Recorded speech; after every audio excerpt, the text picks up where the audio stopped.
Good morning. We're getting ready for another ladies class. At the time of this class, I am 29 weeks pregnant. Today, we're finishing off the De La Riva series that we've been working on. We've done De La Riva off balancing forward and backward, and today we're going to off balance forward and go into a triangle choke. Then we're going to talk about some ways to avoid the triangle and escape the triangle as well. Timestamps are listed below for all the techniques that were taught. I always start class with a quick warm-up because I think they're really helpful.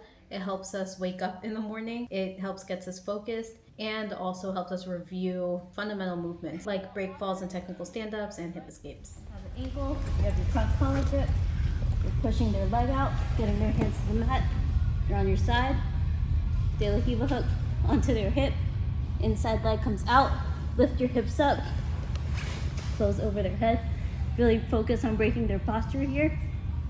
You're grabbing your shin, foot to the hip, change the ankle, lock your figure four, squeeze. Then we go into the technique. I give everyone about 6 to 8 minutes of drilling time before we move on.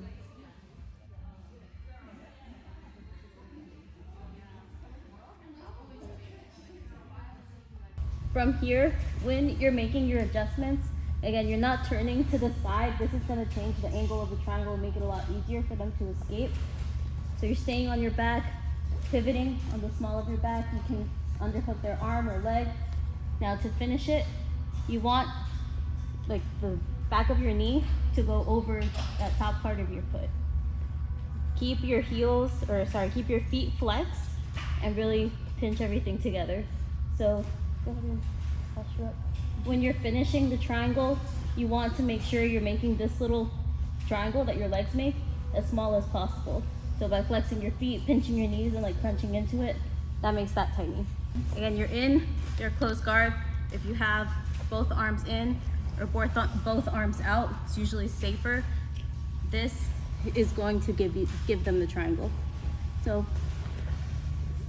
if you find yourself just starting to get here, think about getting either one arm in, whether you can get this arm in, or getting both arms out. That's just going to be the first one. They haven't really locked it up. They're starting to get a high guard, but you're, making space, and then you can come back. It gets a little more dangerous. You have one arm in, one arm out, and you can't get this arm in. You can frame with the inside arm across their hip. Other hand's going to gable grip and really push down. Posture up, bring your chest up, look up high, and just really open up that space so then you can get your arm in. I can't get my arm in or get this out. Frame across the hip. It's like a gable grip, so just palm to palm, pushing down against the hip and posturing up. So my head is up, my chest is up. They're not breaking my posture here. I can get my arm in. Now say you get caught, the triangle's a little bit deeper, but you're not full on choking yet. Yep, maybe she even has the figure four. From here, you're gonna bring your hand that's on the inside to the knee, and you can just try to C-grip around the knee. If you can grab the cloth if you want to. If your arm is extended, you'll probably go for like a triangle to finish. Try to keep it close to you and get to that knee. This outside arm, bring it to the knee as well. Just reinforce that. So you're just hand over hand, reinforcing this grip, trying to open that up and create some space. From here, we're bringing the knee all the way to the mat. So her hips are turned, and I'm just making a little more space, little by little. From here now, pinning her knee to the mat, bringing my hips up, and I'm looking over my shoulder towards her feet. So go ahead and lock it up. Arm on the inside to the knee. You can grab cloth, you can see around. Either way is fine. This outside hand comes to the knee, pulls the knee to the mat. Now, tripod up. My hips are up, my head is down, really trying to pin this knee. And now I'm looking over my shoulder towards your feet. That changes the angle of the hips, and now we can start going for the pass. They may open up and get back into their guard, but just be cautious of like where you are. You don't want them to open up and just get caught here again. As we're drilling, I am answering questions or addressing details individually, but then I like to address common mistakes I'm seeing or just additional details as a group. That's the move.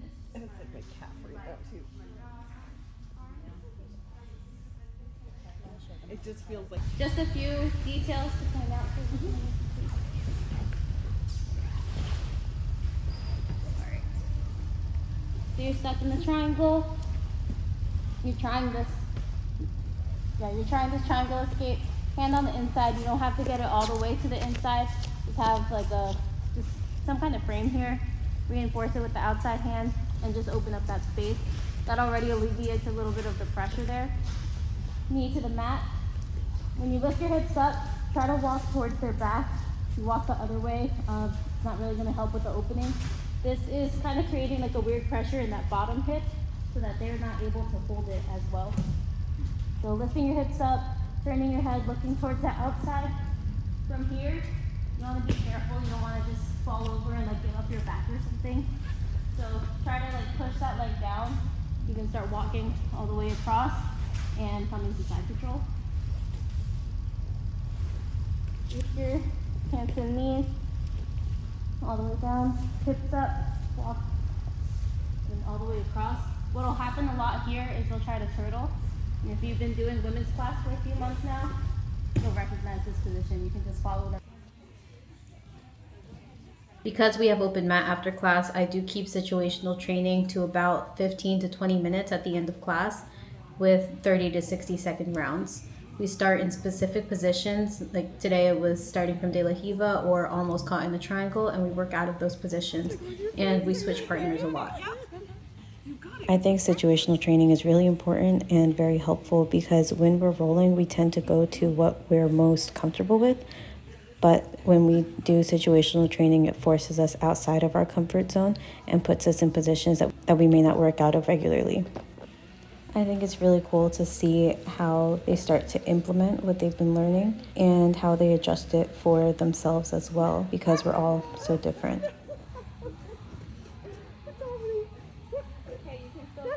Going back and watching these videos has helped me as well so that I know what I can work on when I'm teaching and also what I can review so that they can better implement it into their game as well. Thank you all for watching this video. I really appreciate it. If you like this video or if you found it helpful, please give me a thumbs up and go ahead and share it with someone you think may find it helpful as well. And of course, if you're not subscribed already, please subscribe. I would really appreciate it. See you all next time. Take care.